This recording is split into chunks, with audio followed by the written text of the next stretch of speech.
everyone to our lecture program provided by the Urban Coalition for Ukraine, Roskvit. And today we're discussing the topic of housing, which is critically urgent for Ukraine's reconstruction and development. Our today's moderator today is Oleksandr Anisimov, and he's going to tell you a bit more about this topic and its urgency. And he will introduce also our today's lecturer. Hello. I'll start in English. Maybe then later we'll switch to Ukrainian. So it was a joint effort, and I hope we will show how it intersects several fields. Me being a person from urban planning / governance background, working on topics of housing delivery, and by chance we met with Martinas. Shortly talked about what is Lithuanian take or view on the problem of modernization of Soviet time housing, especially mass housing. And it seemed that there is quite a number of intersections and common points that we share with our not maybe physical neighbor, but mentally very close country. And there are a lot of ways how to think about this reconstruction. And this is about architecture, it is about planning, it is about economics, it is about time management, about process management. It is about a lot of things. And I think Martinas Marozas, who's been working on a project in Kaunas and is well-known Lithuanian architect, also lecturer of architecture. He will be presenting today his research, and I'm very glad to have him today. And I hope that we'll have, an interesting evening with some new questions and potentials for other collaboration or new thoughts that we will pursue in our future efforts and endeavors. Welcome, Martinas. I'll just unmute myself. Hello, it is a pleasure to be here. You hear me all right?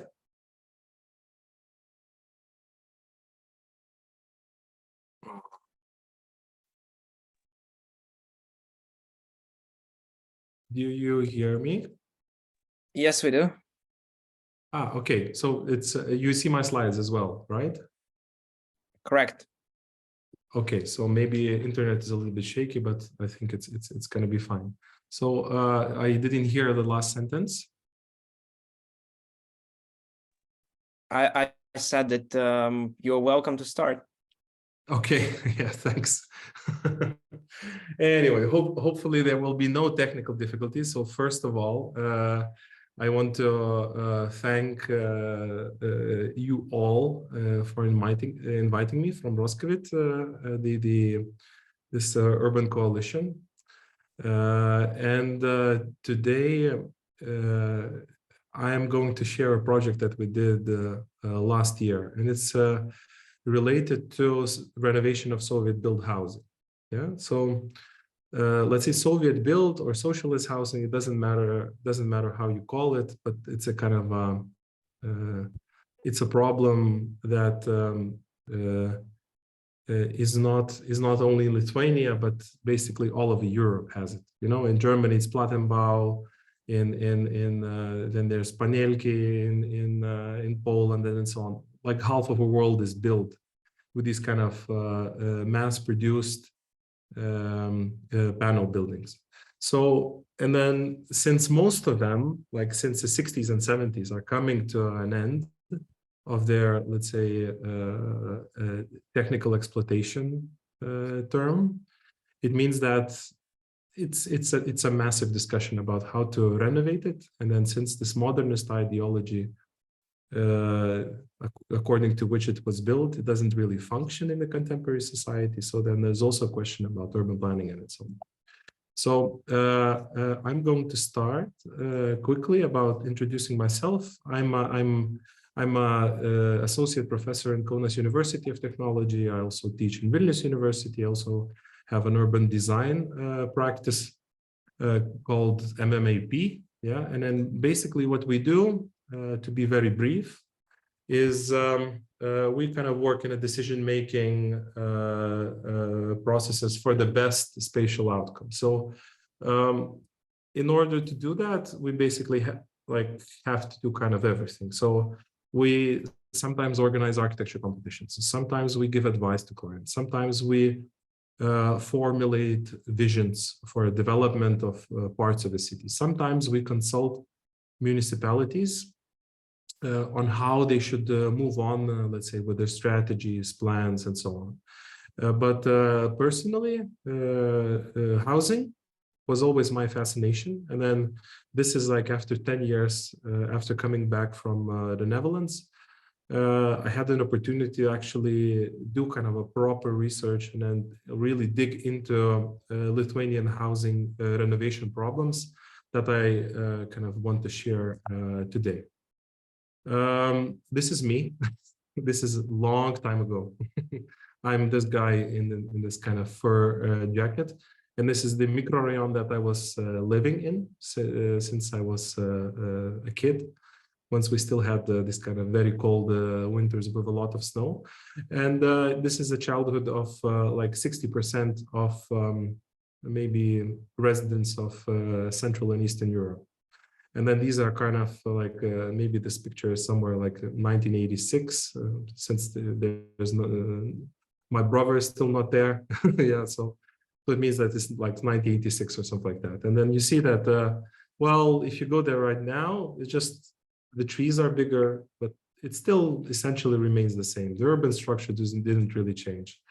And then we produced a study for Kaunas case. So if you want to download it, it's up to you. There's a link in a slide. And then there's also a QR code that you can scan. It's a kind of Creative Commons. Use it the way you want. Just also, it's free to use for commercial purposes, because our interest, let's say, with the study is actually to try to accumulate these practices and kind of spread them, just to kind of plant the seed and then see how it goes. The main idea of this project is that, okay, so more than half of Lithuanians live in the Soviet era built apartment blocks. And these apartment blocks were supposed to last like for 50 years under good maintenance, but it's now coming to an end. Construction quality is very poor. Quality sacrificed over quantity. Already in 1979, there were a lot of discussion about that. This is a poorly built housing that needs kind of a deep renovation.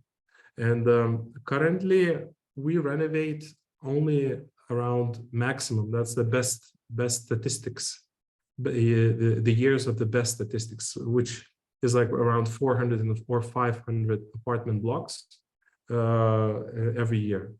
Out of 55,000, we see that our last block will be renovated in, wait for it, 2105. So, I mean, it's like, it's not me, it's not my kids' generation, it's actually my kids' grandchildren. Maybe we'll see it.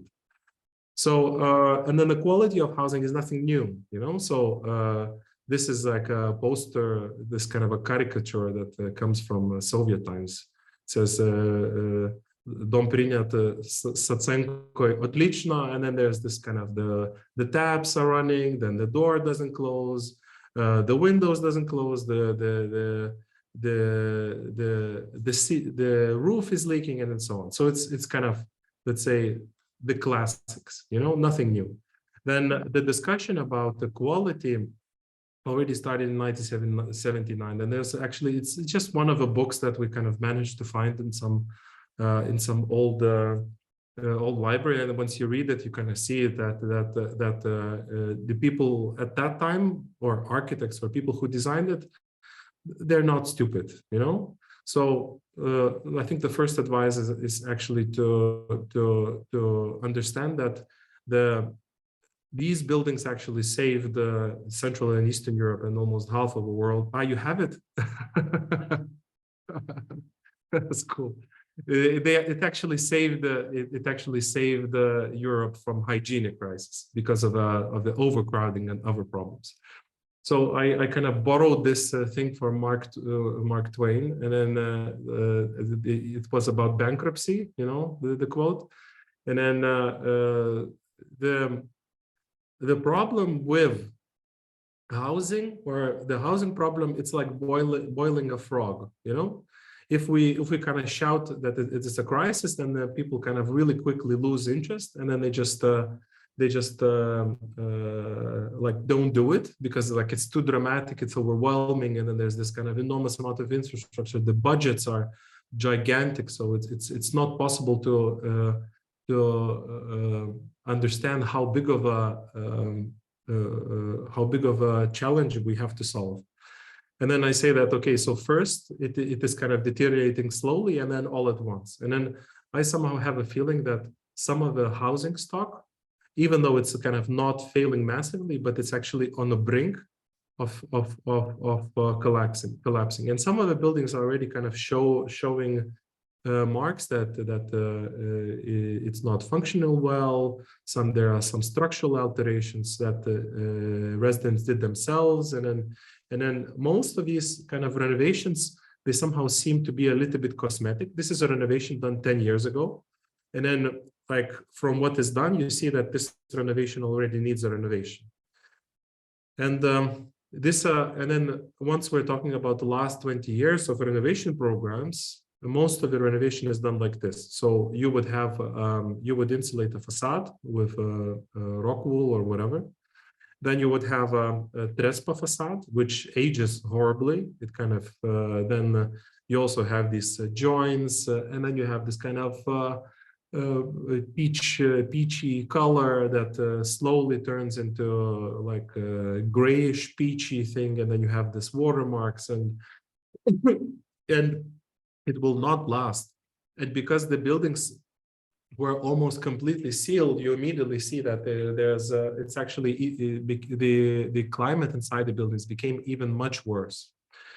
Meanwhile, in Germany, yeah, this is kind of this is a renovation image that from Neustadt in Germany that basically some of the architects always point to, and they say that, yeah, this is what we want. However, you must understand that differently from Germany, this is all belongs to one owner, while in Lithuania, each apartment cell is privately owned. So in our case, the worst thing that we did on the verge of our independence is to privatize everything. So now it is very, very difficult to deal with not one owner, but 100 owners, let's say, per apartment block. And we understand that current renovation pace is too slow and does not deliver the improvement or substantial improvement apart from energy bills, and it will take another 100 years to finish it. Can we speed it up? That's the question number one, because 100 years is not the time that we're willing to wait, let's say, before the last building collapses. Then we say, yeah, we can speed it up. I mean, industrially manufactured, mass-built housing should be renovated in an industrially manufactured, mass reassembled way.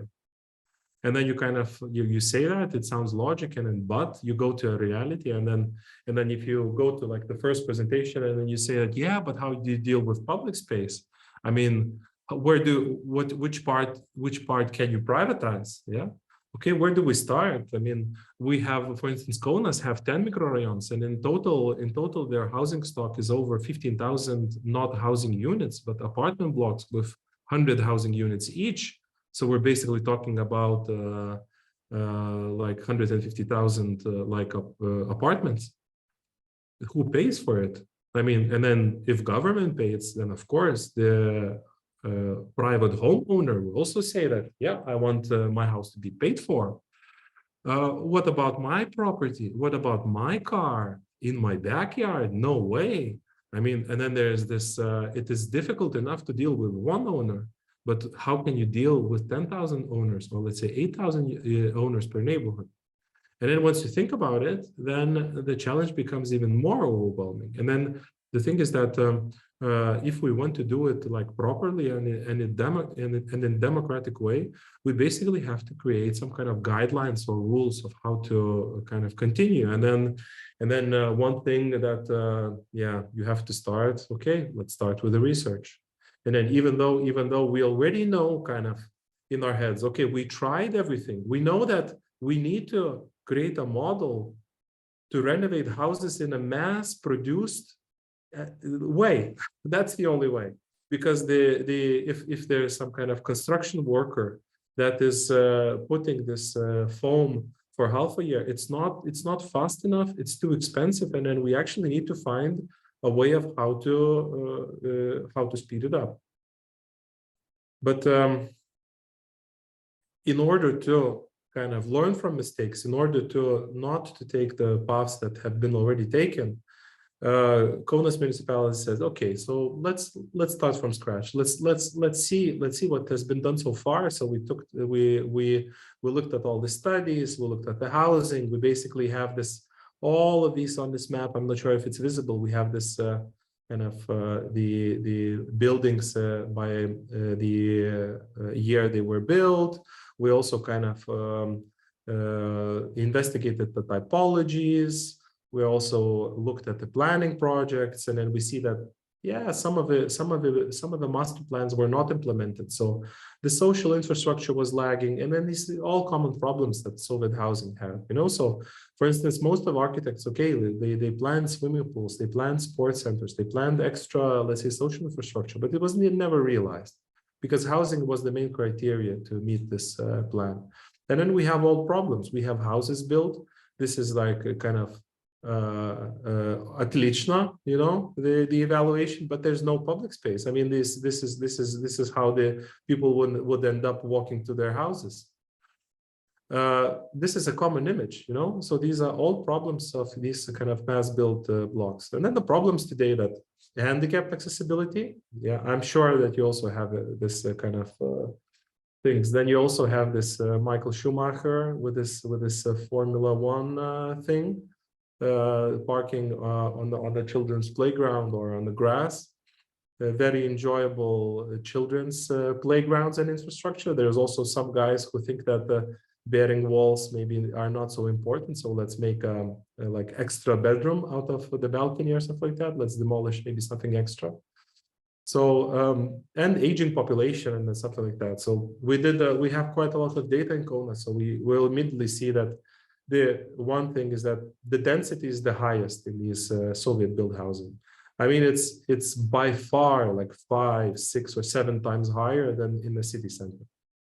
We also see that you can if you do the aging index of these neighborhoods, you can determine when they were built, like with an accuracy of a year, let's say, because it's really like it's just incredible how good of a tool it is. Then once you see the social infrastructure and things like that, then you immediately see that, okay, so these guys are kind of aging fast, and then it means that there will be a lot of people who will just like die because they're old in the next 5 years. Like if you look at on the average, let's say life expectancy and so on. So one challenge that we have is that we know that there will be a lot of free apartments. The question is, and then, okay, death is tragic. Yes, like if a grandfather or grandmother dies, it's bad. But can we make a microrayon a nice place to live for young families again, like it was in the 70s? Can it be a desirable option for young families to move into these microrayons? That's the this leitmotif that's actually motivates us. And then once we see what's happening in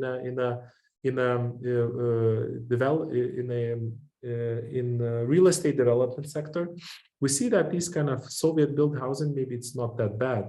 You have more space, you have more greenery, social infrastructure is developed, and so on. I'm not going to kind of go into this summary in detail. It's just that it is much less car dependent than other neighborhoods, yeah.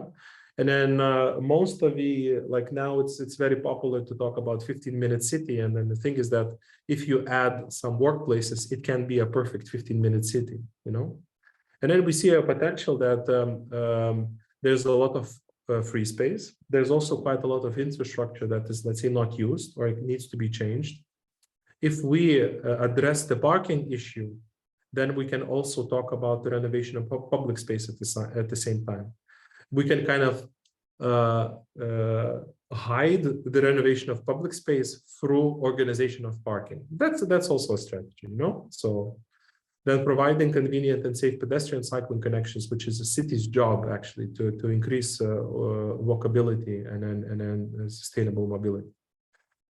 And then there's a like all of the questions that I mentioned before. Where do we start? Yeah, this kind of overwhelming thing. So we actually created a selection criteria where we say that, okay, so and then we also talked with a lot of experts and then did this kind of questionnaires, and then we basically managed to create a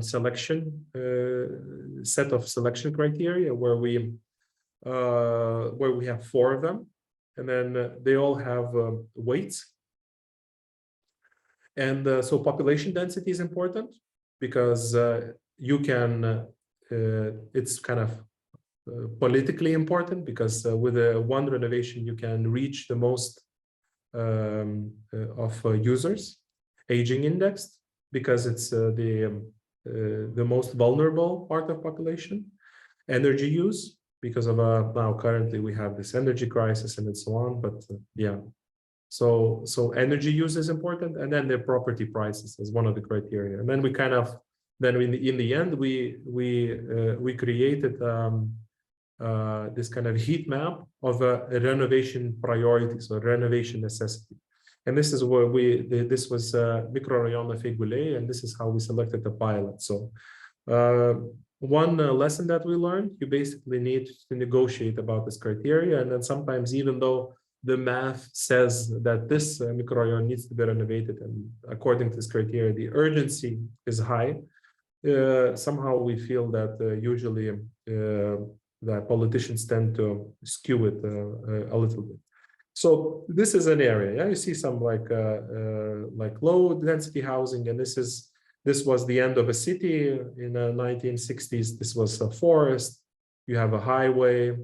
Then you have this kind of road that this is a historical one. You have our second largest river. And then this is all the area where almost we have, I think, 60,000 people live there. No, 30,000 people live there. Yeah, so one block, 10,000 people, somewhere around. And then our pilot microrayon is somewhere here. Oh, sorry, not translated. Totally forgot. So one thing that we did, we kind of mapped all the infrastructure and all the parking spaces. Then we investigated the accessibility to public transport. We actually figured out, okay, so how much parking spots we have right now. We also checked the functional program.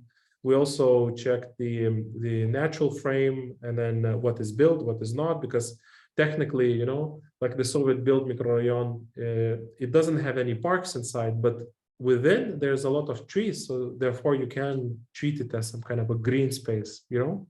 So if you do this scanning, then you can basically have a much more realistic understanding of what is how much green do you actually have. Because in planning documents, this is all orange or like kind of high density urban. And then the only park is here, even though there's also a lot of green space around. Then there's this like a nollie map, like a map of publicness of spaces, which is also very different, like very different nollie map that you would draw in the inner city and so on. Then you have kind of buildings, you have private closed spaces, you have private plots, but with public functions. And then this kind of gradient in these microrayons is much more interesting. And then you have land ownership. One is the government-owned land, which is red. Then the blue one is the land that is it is managed by a public entity, and then white is private. So you have enormous amount of public land, and I think that like even though the houses are private, it means that we still have quite a lot of freedom of public space. That's the only good news that we have here.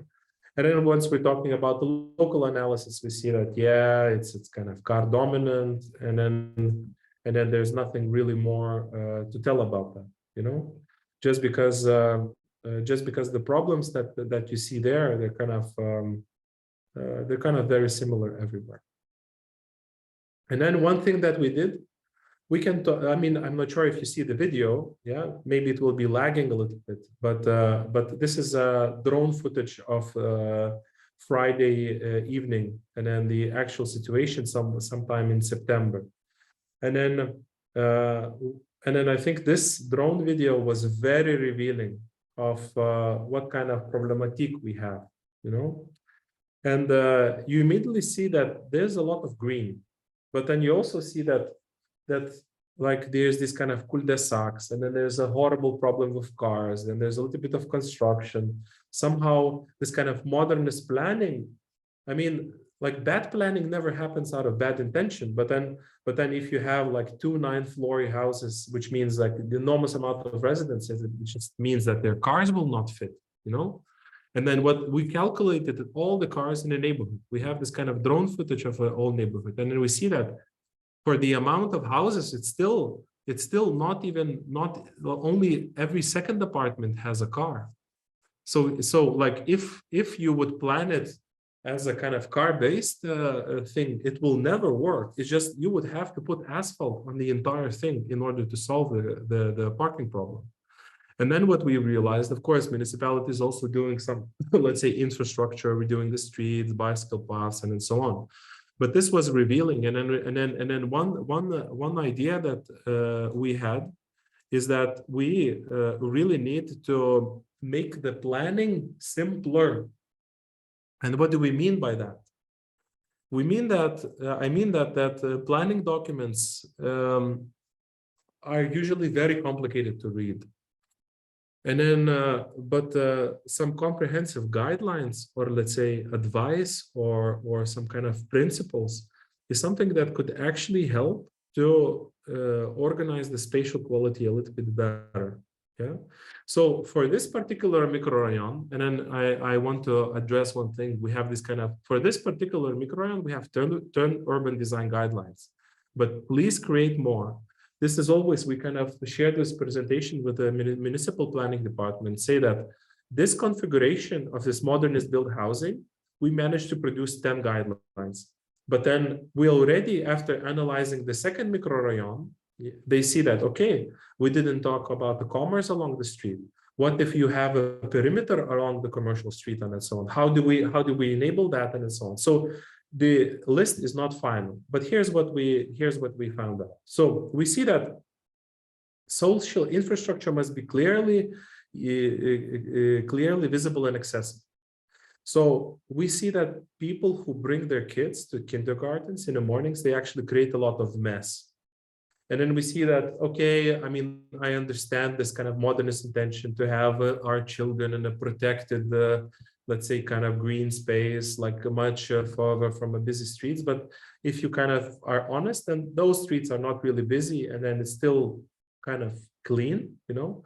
So maybe putting infrastructure that needs to be accessible in the middle of a neighborhood is not such a good idea.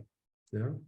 The second principle is that we need a public space that is designed for a group of buildings and not per building, because all these modernist housing estates were actually built as a complex, as some kind of a master with a master plan, with some kind of a grander, let's say, idea and a structure. And then, even though some things do not work, we still have to think about it on a master plan level. We see that it's a good idea to privatize some parts of these buildings. And then one idea for privatization is that the front facade is public, the back facade is private, whatever it means. You can use it for the building needs. You can build a barbecue place, or you can let, let's say, your grandmother grow potatoes, whatever. As long as she maintains it, it's fine. Yeah. we see that the car traffic, it is much better to not have cul-de-sacs, not to have dead-end streets. Because dead-end streets create these kind of condition where people don't really care, because nobody will pass, and then they can park on the grass, they can do whatever. Usually people who park, let's say, along the streets, and then if it's an access road, they're much better organized.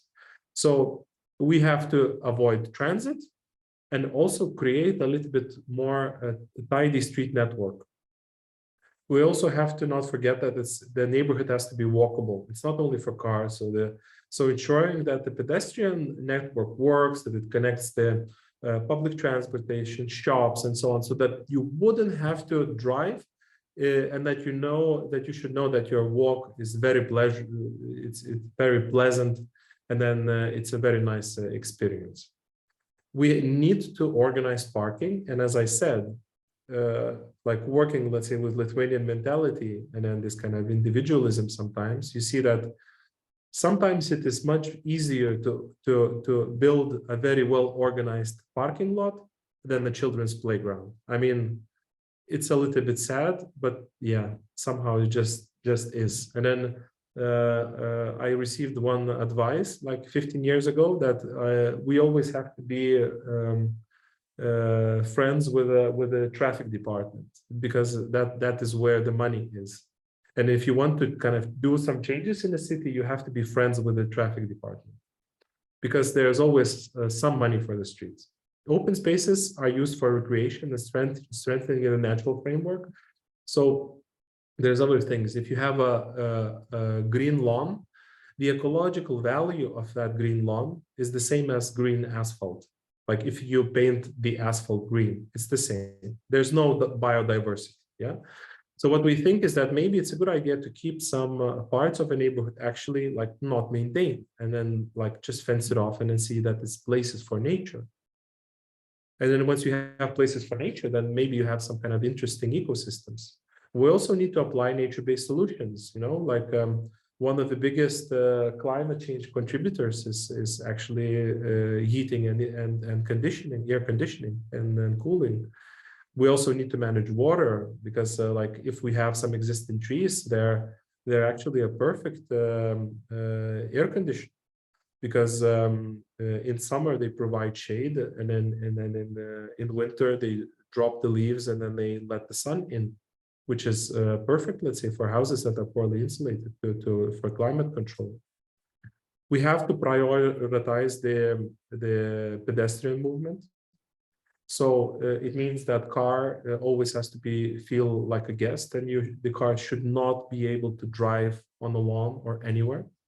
And then the last very important conclusion that is kind of difficult for politicians to grasp, but it also solves a lot of problems, is that we say that, okay, even though you all think that you can build something within microrayon just because there's some empty space, just because maybe there's some kind of empty field that is not used, you should not build multi-story housing.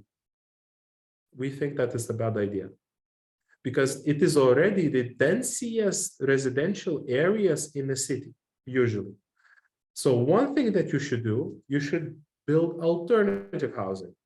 If you want to build housing, yeah, you should maybe build like duplexes, or maybe build some row housing for young families, or maybe some kind of ground-bound houses for senior citizens, or maybe some kind of new kindergarten, or like a bowling shaped planetarium, or whatever. This is just a, let's say, caricature, but this is the idea.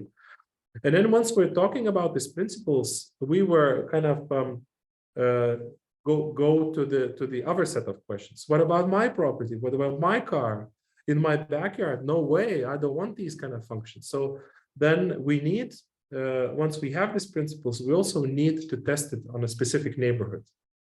And then what we did, we did a master plan which is based on these development guidelines. And I go like real quick. We have some nature-based solutions. We kind of try to design the public spaces on the way we see it per block or per group of houses. Then we have these kind of some extra functions. So some kindergartens go to the street just because they're much better accessible. We create some kind of new pedestrian networks to a bus stop. We also kind of try to utilize the pedestrian to existing commercial functions and so on.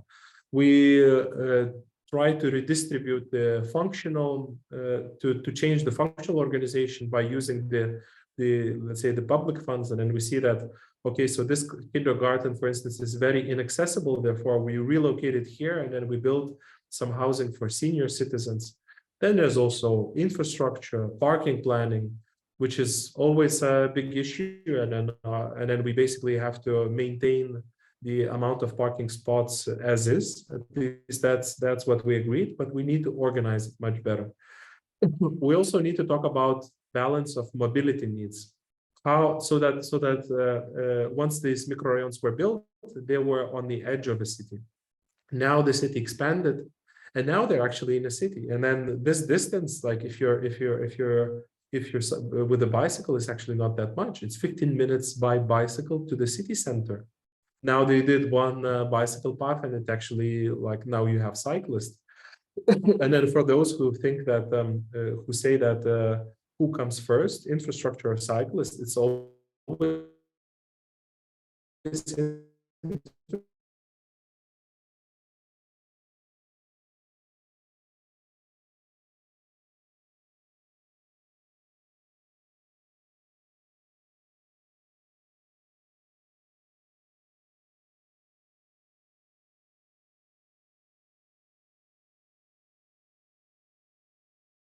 things.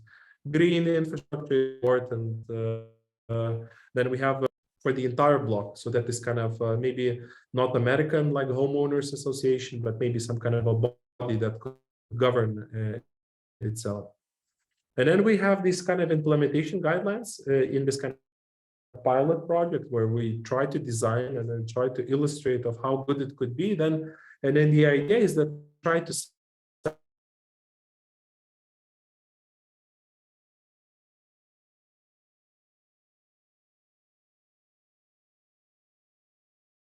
to residents themselves. I have illustration.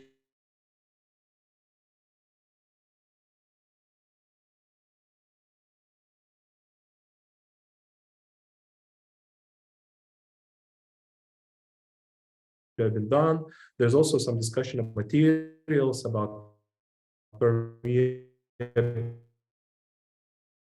water management, urban furniture. So this one kind of landscape architect did this very, very interesting square, and it's actually just kind of a couple of stones, and then there's some grill place next to a kind of a playground. This looks very rough, but it's actually a very well designed and then very kind of successful public space.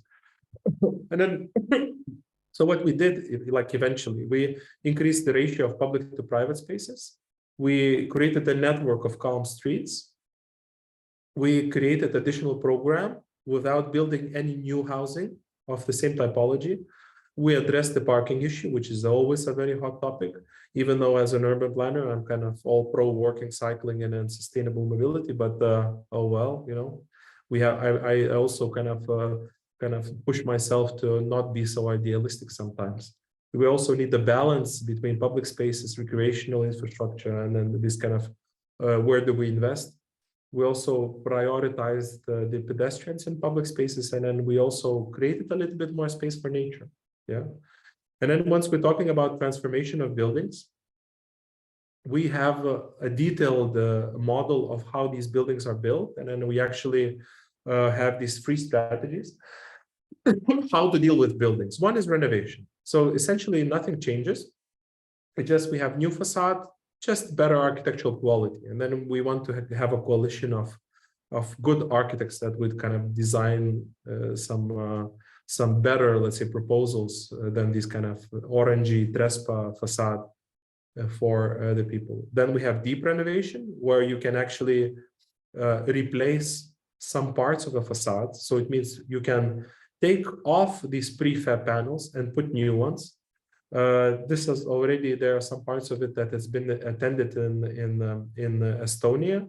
And then we discussed a lot with structural engineers of how we can like mass produce those panels and already include the facade and everything so that it is smooth.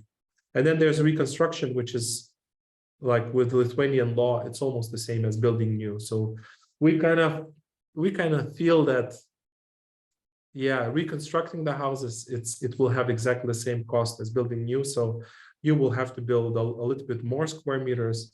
But then once you have 100 different owners, I think it's almost impossible to negotiate that. And I'm still mentally processing of how to arrange it. And we have some structural scenarios, let's say how to arrange with ventilation, air conditioning, and so on, rainwater harvesting, use of renewables, and so on. Then we also had the workshop with architects, and where we kind of try to investigate, and then how can we kind of within the Lithuanian law create something that how can you provide a little bit more quality with this kind of simple renovation. And then we have this like new terraces, storages, new entrances, and so on. So things that are noticeable and that increase the quality.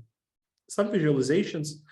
Then there's deep renovation where you can actually have a lot more. You can actually also have extensions on terraces. You can also completely change the facade with the materials and integrate the heating, ventilation, and air conditioning systems within it.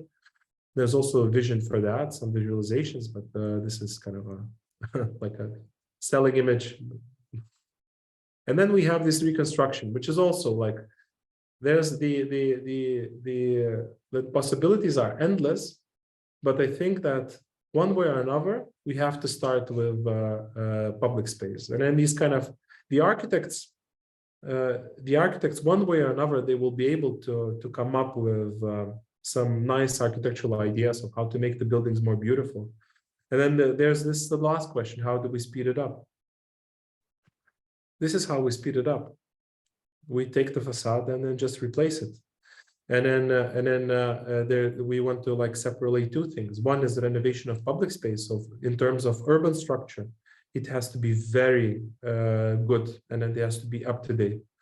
Then in terms of facade materials and energy, it also has to be very good.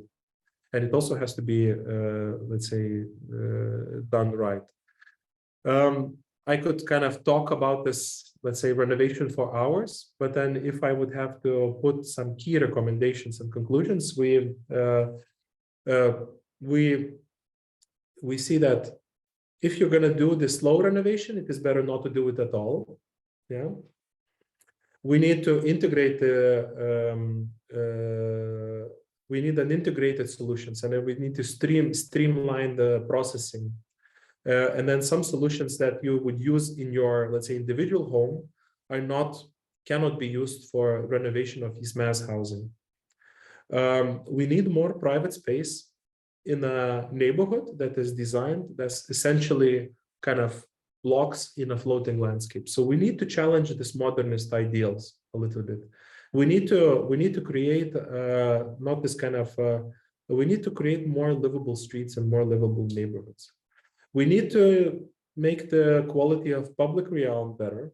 And then we need to maybe treat it differently from the renovation of houses. I understand that most of politicians will say that, yeah, let's do it all at once. But I think that dealing with the amount of neighbors and interests is almost impossible unless government pays for it 100%. But let's be realistic, it's not going to happen. But the public space or the accessibility or the problems of it, let's say the way it looks, is something that the infrastructure can attract young families, and then maybe younger generation can go for this challenge. And we need a new development model to achieve this kind of successful mass renovation. And we need some law changes, and we also need some specialists. We also need some training. We also need to make good architects design these buildings, because currently the architects that are designing these renovations, sorry, but they're not good architects. They're not talented people. And then once you see some renovations, like some 1 or 2 renovations in the country that are done by talented architects, you immediately see that actually architecture makes a difference. I mean, price-wise, it's the same, but architecture makes a difference. And then this even Soviet built housing can be a nice place to live again. Yeah. And then this is the end of my presentation. And I'm sure that you have many questions, and then I am sure that I can provide you some answers.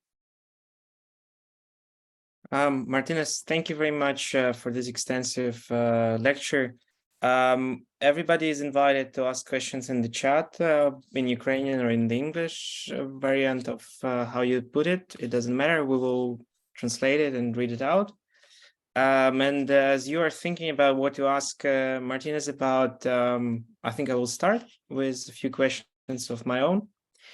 I remember there were few challenges in the end that you kind of summarized, the whole aspects of your of your project that it included working with research, having a municipality find a place where the municipality would be interested to invest something as a pilot, but then also deciding how integrated should the project be, and also seeing all of the levels from street design to public space to mobility, even going to the urban scale in a sense of providing new functions and new uses in the neighborhood, and then going back to architecture of the building and reshaping of the physical space in the building.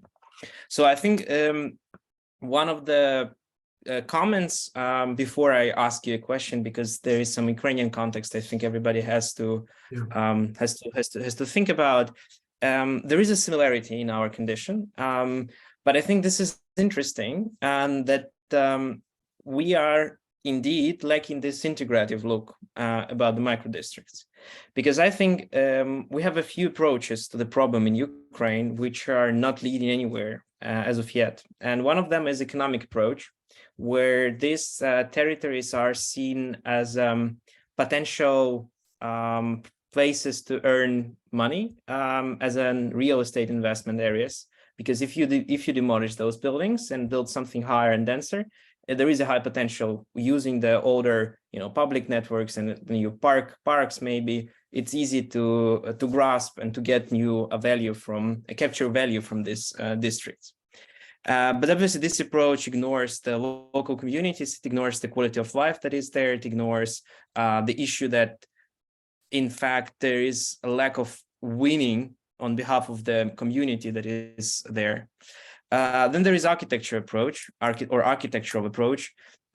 which is, I would say broadly, looking at how to redesign a building or how to put it a little bit differently, maybe combine it with some additional smaller buildings around, or put a roof above it, or add a sixth floor or something, which is lacking this comprehensive vision that that a building exists in some area, in a neighborhood, in a space where a lot of other buildings exist in other functions, and there is a problem with traffic, problems with access to green space, access to quality public space, and so on.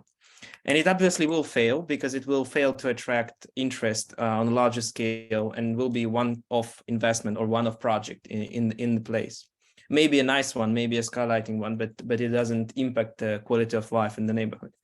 But then there is this, I would say, energy approach. This is the most commonly used approach, which is this shared cost-based renovations, which obviously ignores architectural quality and ignores public space, and focuses on the energy economics of the country level or the city level energy economics, where the numbers will be low after you insulate the building or you change some pipes or something, which is obviously another failed approach, which doesn't produce the needed upgrade of quality of life in those neighborhoods, and also creates potential for future problems, as it is often done in a very cost-efficient way, namely with poor materials and chaotically also sometimes.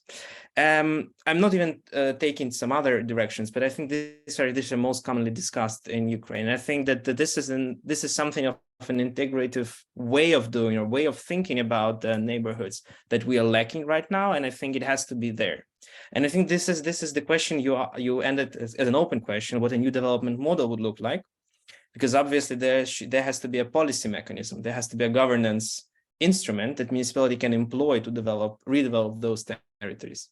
Maybe you have some thoughts or some examples or some cases where you've seen in Lithuania, for instance, municipality taking the lead, or other actors, maybe the ministry or somebody else taking the lead and governing this redevelopment efforts. Maybe on a smaller scale, maybe in a different way, but I'm interested, maybe there is some kind of prior attempts that we can think about, because I think in Ukraine, we don't have anything of this, governance model as well. We have some laws about it. They're not working. They're not being implemented because they're unrealistic economically and socially, but maybe you have some experience in Lithuania. We can discuss within Ukrainian context later as well. No. No, like sorry for a short answer, but I'll comment. I love it how you put it, like these kind of three approaches. So this value capture approach, where you demolish everything and build new, I would love it. I would love to have this tool.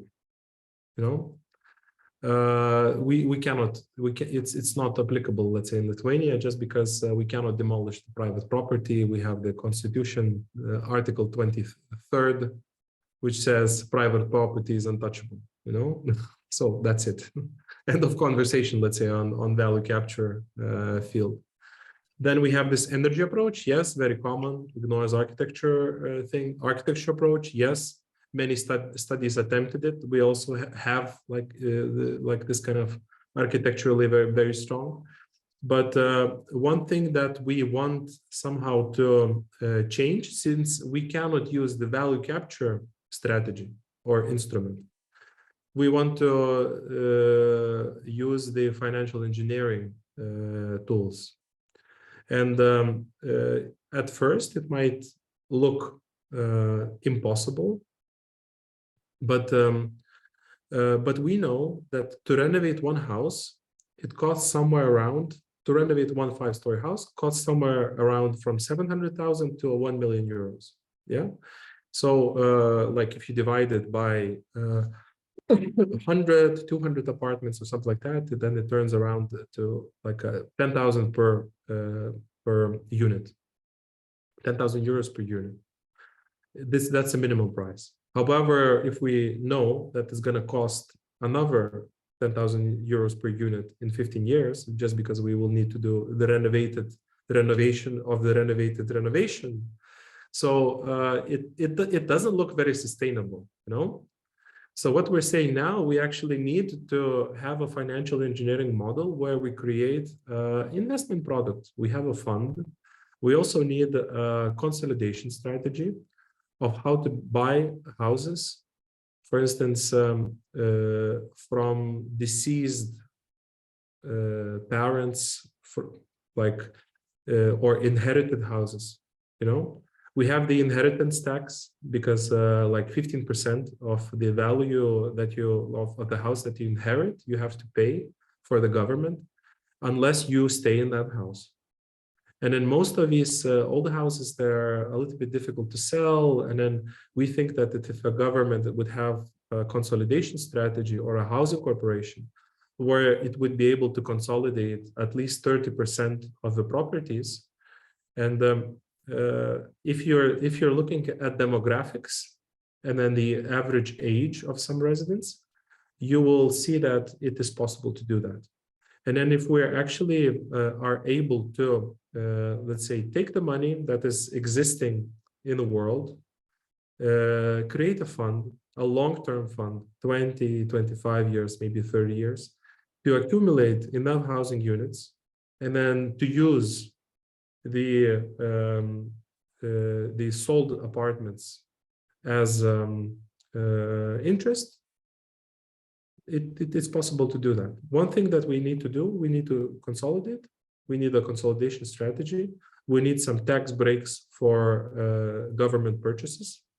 Yeah.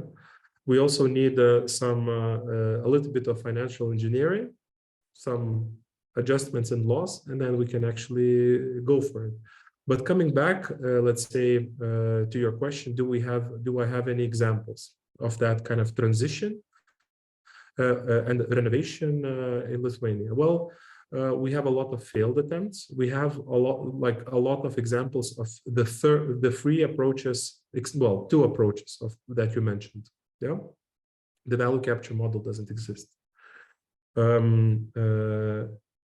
But I have experience with some neighborhood in Amsterdam. It's called qualitative. And then it was primarily Middle Eastern residents, like more than 70% Muslim, neighborhood in Amsterdam West. And then the idea was to renovate this neighborhood. And then 30% of residents stayed, 70% of people left. But this all property was, or redevelopment was managed by a giant housing corporation, which took care of everything, and then did it. But I think that like even the model for Dutch housing corporations, let's say it's very efficient for the provision of housing and to increase the quality of housing units in the private sector. Yeah, and then you see, let's say that in the Netherlands, the social housing is the best housing that you can have. Yeah, so that is one. So and then all like negotiation, like all of the discussion aside, we basically, the only way of how to renovate it properly, I see that we actually create a normal, not social housing, but let's say starter housing or whatever, or some kind of entrepreneur housing, whatever fancy title you come up with, kind of program or young family housing program that would enable a consolidation of some of these properties and long-term value capture through financial engineering instruments. That's the only way I see, let's say, in the very complex thing, because the Dutch approach requires very high number of consolidated units, and it also needs an enormous amount of, let's say, capital all at once. So the Dutch have it, and then the enormous amount of transparency. You know, if you have like a glimpse, let's say, of corruption in any of these things, it's not going to work. So the thing is that it has to be kind of, you have to run it like a company, yeah, and then you have to run it like a non-profit real estate developer, which is like almost near to an impossible task, I think. But yeah, maybe it's possible. So we're still like in a gray area, and then we're testing out a lot of, let's say, instruments. We're also going to do also now we have this work group with Ministry of Environment. They took the initiative, and they also inviting I think like 30 specialists and starting with a discussion, and it's going to be a long thing. And then they're sharing their experience, and then we're gonna, let's say, engage in this drafting the strategic guidelines for the renovation. So I really hope that, let's say, some of our work will also be integrated into these policies that will come from the Ministry of Environment.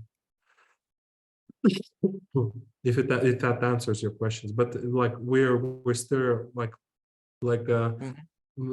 where I don't have good examples. I have worked on this co-located neighborhood, so I know quite well, and then I'm kind of always like, I saw also some Dutch, let's say, examples of how they deal with it, but it's complicated.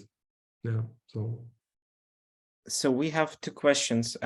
First, about new construction that can maybe alleviate some of the problems, or maybe enhance, the appearance of those neighborhoods. From Maxim, he asked, what do you think about collective construction as a Baugruppen in Germany as a mode of new construction in Soviet neighborhoods? Baugruppen is very interesting as such, but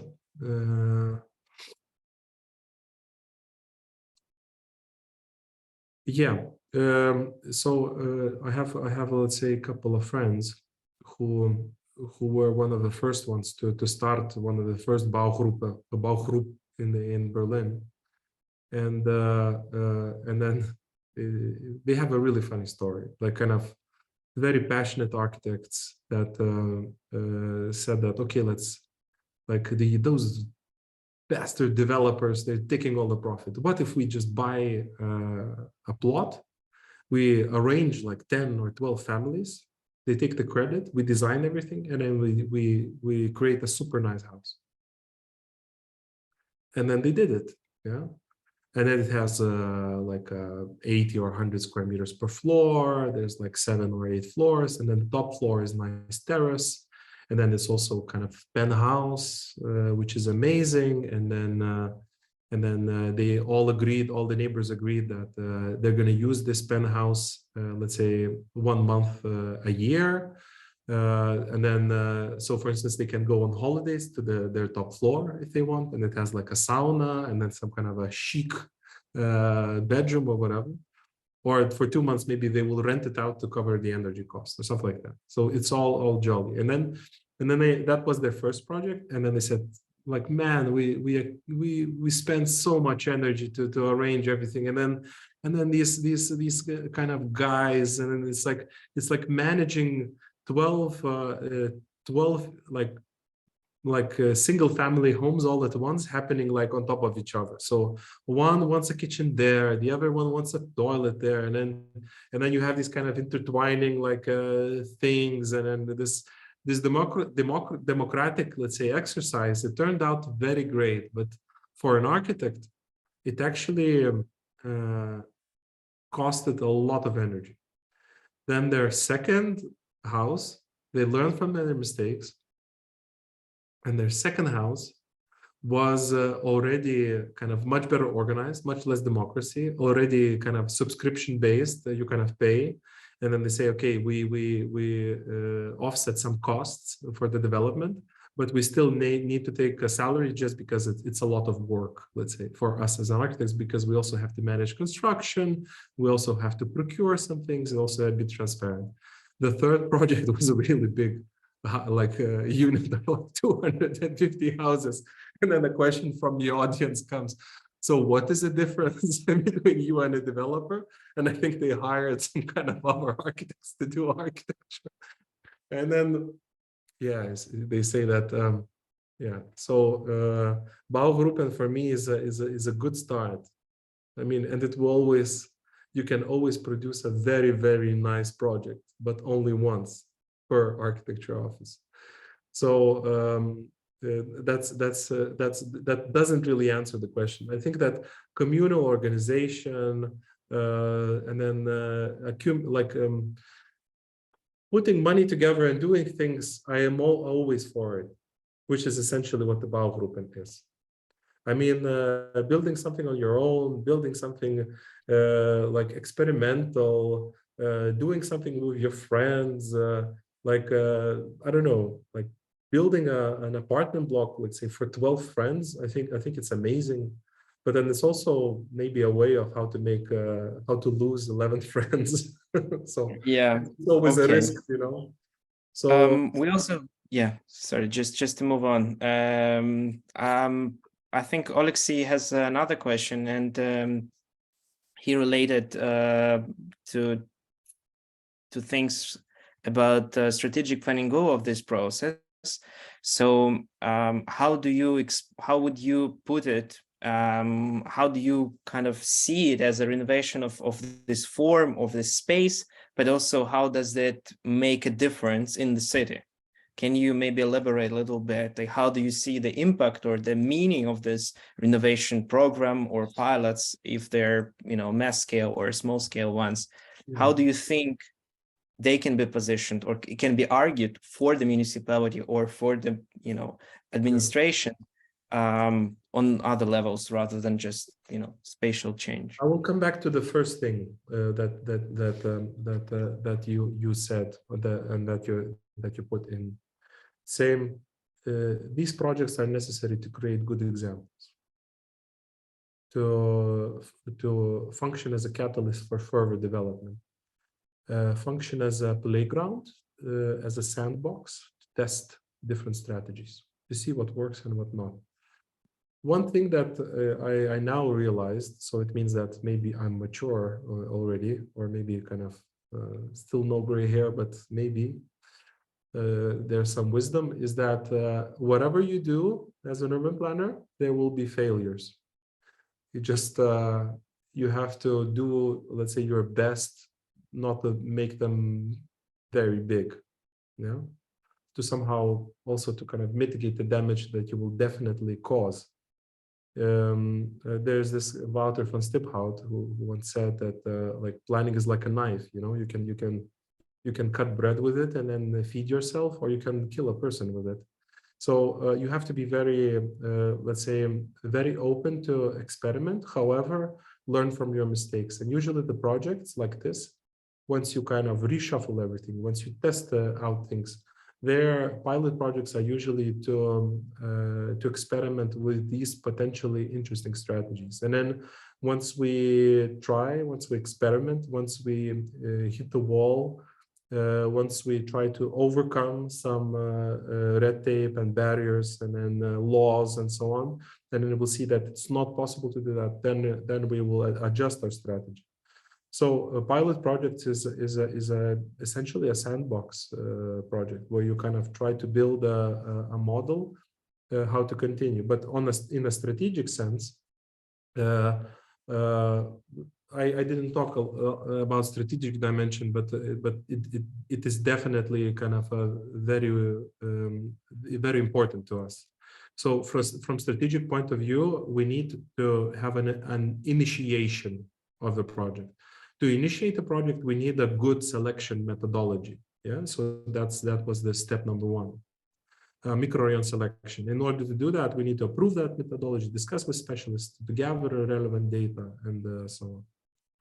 Then the second step is drafting the schematic, let's say, design and presenting it to a public to see the feedback, to actually discuss with the local, let's say, community leaders, with residents, to shake the tree and see what falls out, kind of strategy step.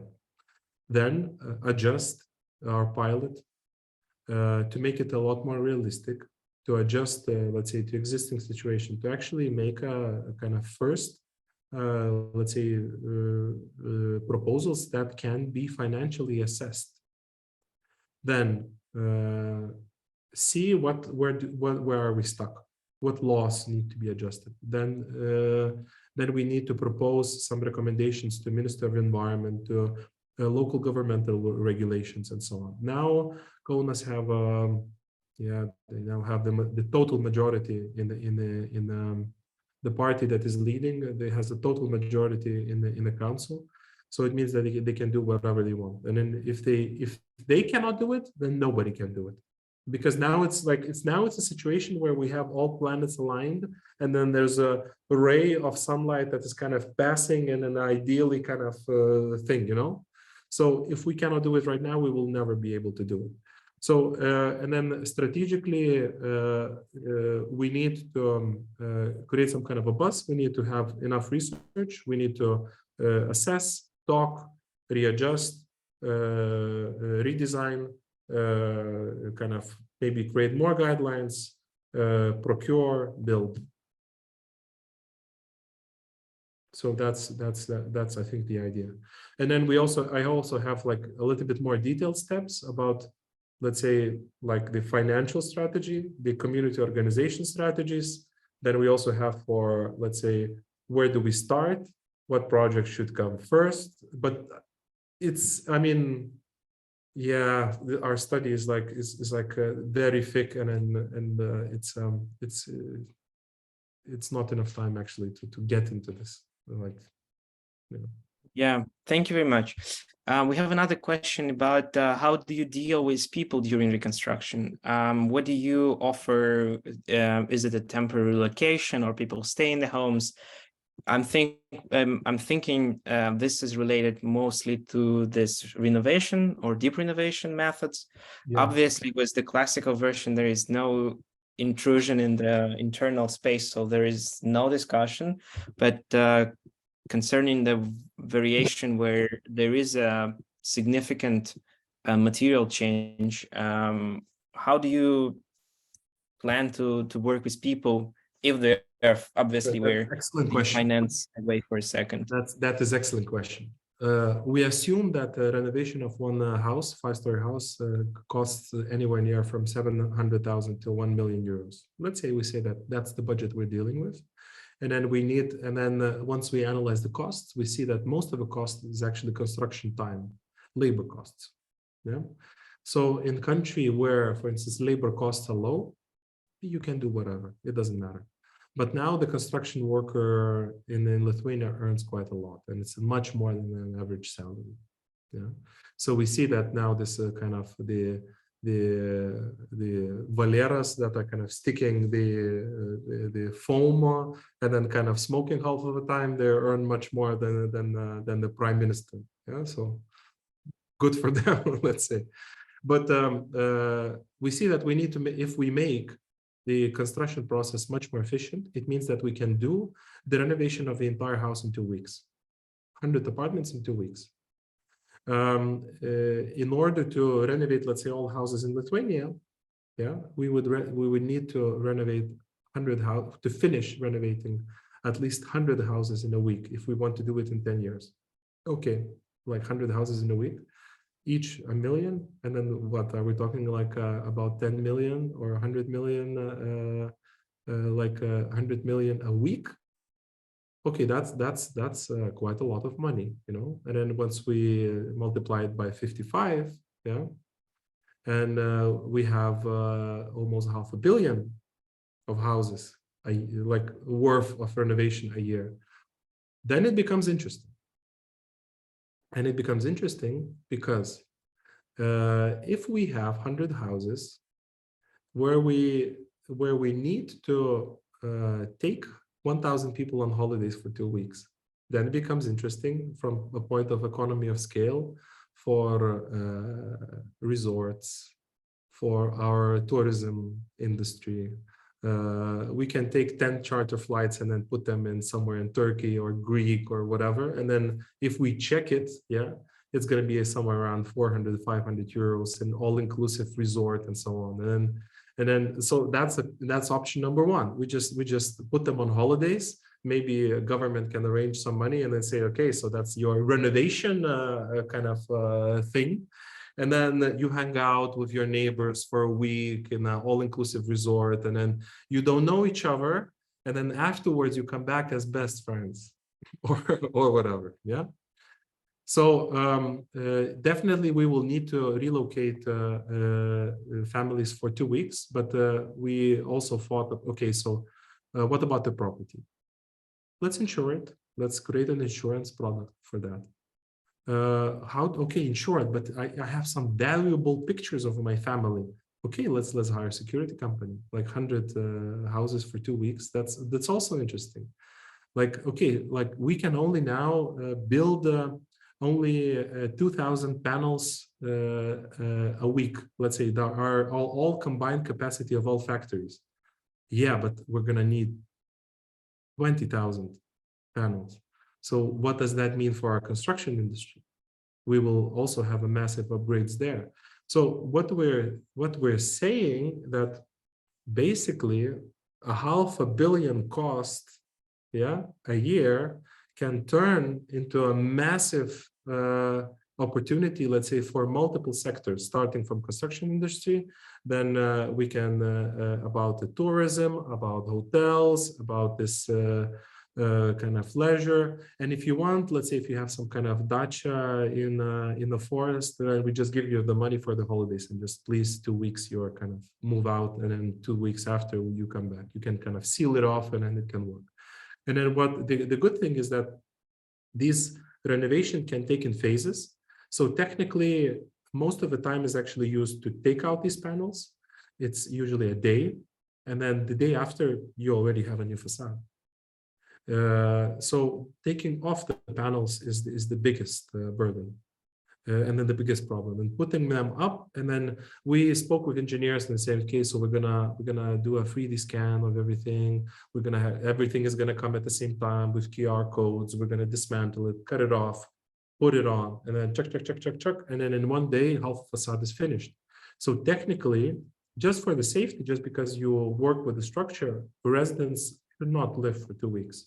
But your apartment, it could be that your apartment, like the entire wall, can be changed in one day. So it's not a major, let's say, inconvenience. And then structurally, it is possible actually to achieve that.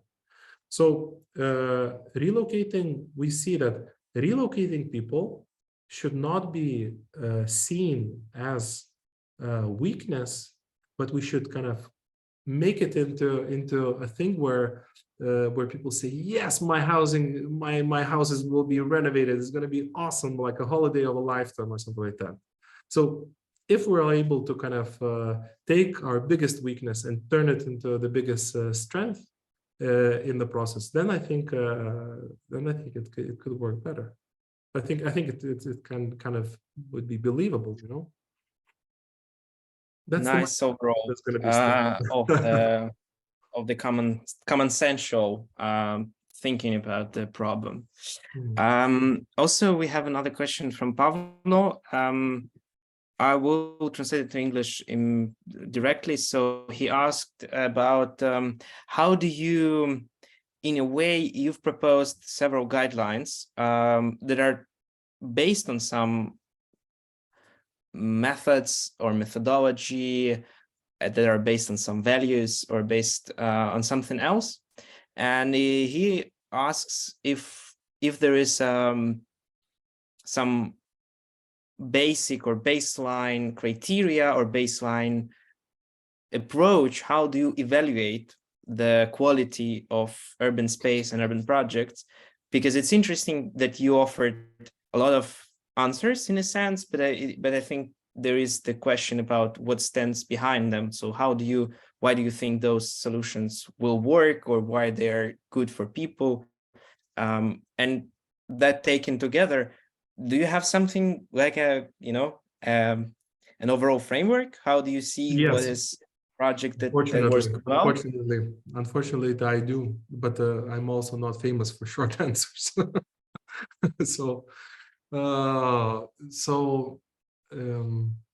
All of the guidelines, actually, they are meant to achieve a certain increase in quality, in spatial quality. Most of them are related to, some of them are related to climate change.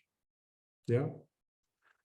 Some of them are related to strengthening natural frameworks. Some of them are related to smart mobility, but mobility not in a way that everyone will drive a Prius, yeah, but mobility in a way that you don't need to make a trip by car ever. So how do you make a city so convenient that you don't need to take a car? Then there's also building compact and isolating well. There's also about social sustainability. And social sustainability is really about social functions or social program or social infrastructure that you put in. Then there's also a discussion about, how do you deal with public space and public space integration, networks, efficient networks, links, accessibility for pedestrians, accessibility by bike, accessibility by foot, and so on. That is important. Then, once we're talking about property, it is essential, like for every good, well-functioning city, to have a very clear distinction between public and private. The transition between public and private has to be designed very well. That's one of the weaknesses of modernist housing estates. the lack of social control and lack of clarity in public domain. Who maintains it? Yeah, there's if it's not clear who maintains it, then I might just park a car on that lawn.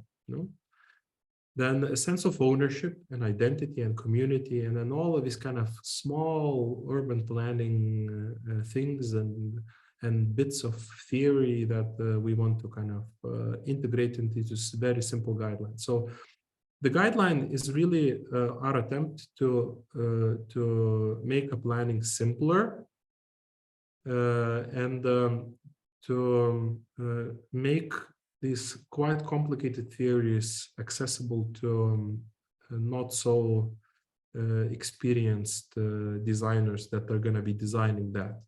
We also know that we're very small and we cannot design everything. We don't have enough well-trained professionals to actually deal with the task. So what we want to do, and then with these kind of 10 principles, okay, let's start with 10 principles. Maybe on the way we will create 11, 12, 13, 14. Maybe it will be kind of a much better explanation. But in this reality where people don't really have time, for us, it is essential that we have at least a checklist for good urban planning or good urbanism. And this is our attempt to do that. I mean, I could talk for hours about each of these guidelines and why it is important. I could show you like enormous amount of examples, but unfortunately,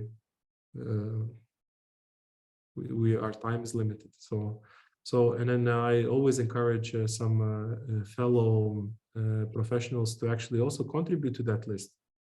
I mean, there's also might be some other guidelines that are valid in some other contexts. That I think that, but having a simple rule where you could test with your colleagues whether you actually attempted to design that. Like, did we leave space for nature? Did we ensure the priority for pedestrians? Did we organize the parking? Yeah. If you just ask questions like that, then it means that you will cover most of the design challenges that are there. And then I also know that there's going to be a lot of failures. There's going to be a lot of mistakes. There's going to be a lot of bad design. But then we do the mistake, we assess it, we learn from it, we don't do the mistake again. That's the only way. I mean, the city scale is the best place to experiment. Experimenting with laws on a national scale, that's horrible. Because like if you do something and you say that now everyone has to take a bike to work, yeah, but what about people who don't have like, who are handicapped or whatever? So yeah. So yeah, experiment on a local scale. I almost always for it, and then it is much easier to fix the mistakes on a local scale. So that's also very good. It's cheaper to fix the mistakes on a local scale. Sure. So we have the last question from Valentina to wrap up our discussion. So are you planning to make the guidelines available for everyone to use? Yeah, sure. I think they are, in a sense. The question I would rather put it in a way that we don't have an English version, so I think it's available for Lithuanian, whatever, whoever wants to know from Lithuania and can access it in Lithuanian. But I think this is the guidelines are part of your research. Am I correct? Yeah. Or they are separate? They're part of our research. Are also maybe like if you're going to have some follow-up, so people can download this entire booklet.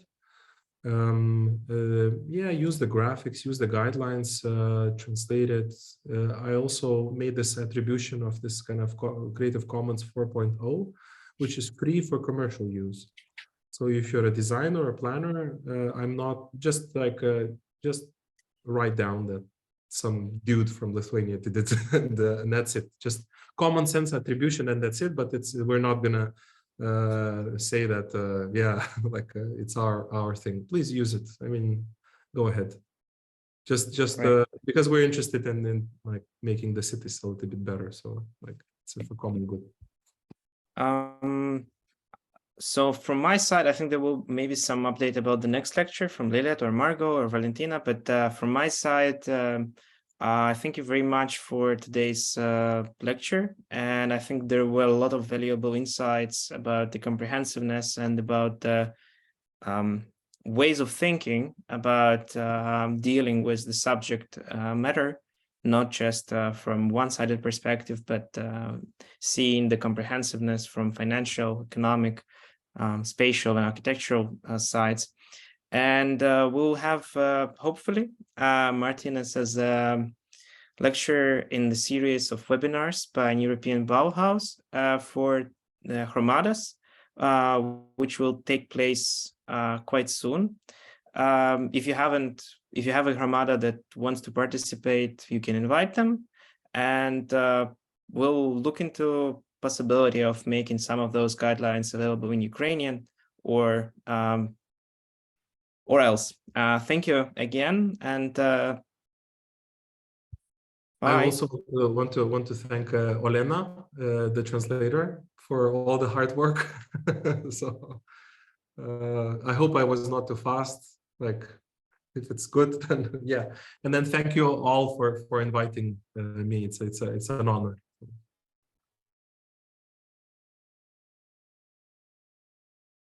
Всім вдячна за сьогоднішню лекцію. So, dear everyone, thank you so very much for this lecture, and see you all in 2 weeks approximately. Follow us in our social networks, and well, have a very good evening, everyone.